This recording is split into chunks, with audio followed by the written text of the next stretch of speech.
Most Christians think fasting is just skipping food, but biblically, it's way deeper than that. Because fasting isn't really about starving yourself, it's about denying the flesh, so your spirit can grow stronger. And honestly, I didn't fully understand that until I actually did it myself. The hunger gets intense, your body constantly reminds you to eat, and suddenly food is all you can think about. But something strange also happened during that fast. I felt more focused spiritually. Prayer felt different, reading scripture felt deeper, and I noticed I became way more sensitive to conviction and God's direction in my life. Now, I'm not saying that to sound spiritual or impressive. I'm saying it because fasting genuinely changed the way I approach my relationship with God. And if you've ever wanted to fast, there are 4 important things you should know. First, because biblically, there's a right way to do it. Step 1. Pick a purpose. In Matthew chapter 4, Jesus fasted for 40 days before beginning his ministry. That's important because his fasting had intention behind it. He wasn't just randomly avoiding food. There was purpose connected to it. And the same should be true for us. Before you fast, ask yourself why you're doing it. Maybe you need direction. Maybe you're struggling with temptation. Maybe there's a situation in your life you desperately need prayer for. Or maybe you simply want to grow closer to God.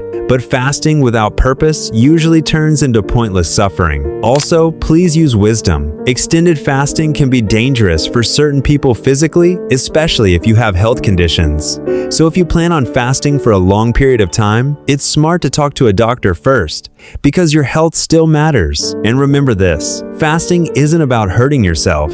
It's about humbling yourself before God. Now, step 2, actually fast.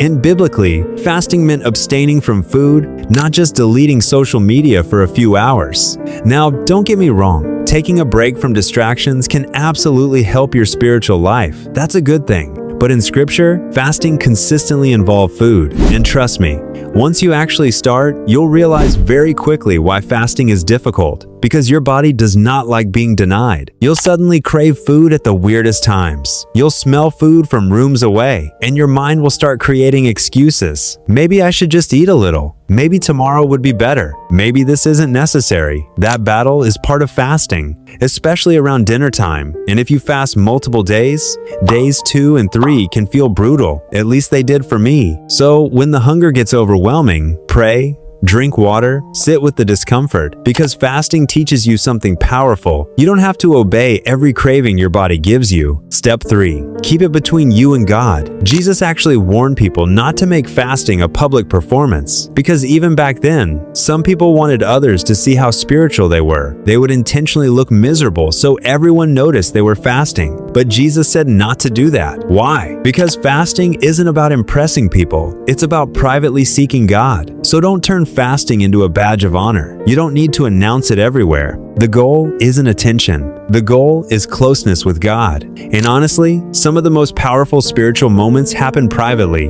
not publicly. And finally, step 4, pair fasting with prayer. This is the part many people completely miss, because fasting without prayer just becomes starving yourself.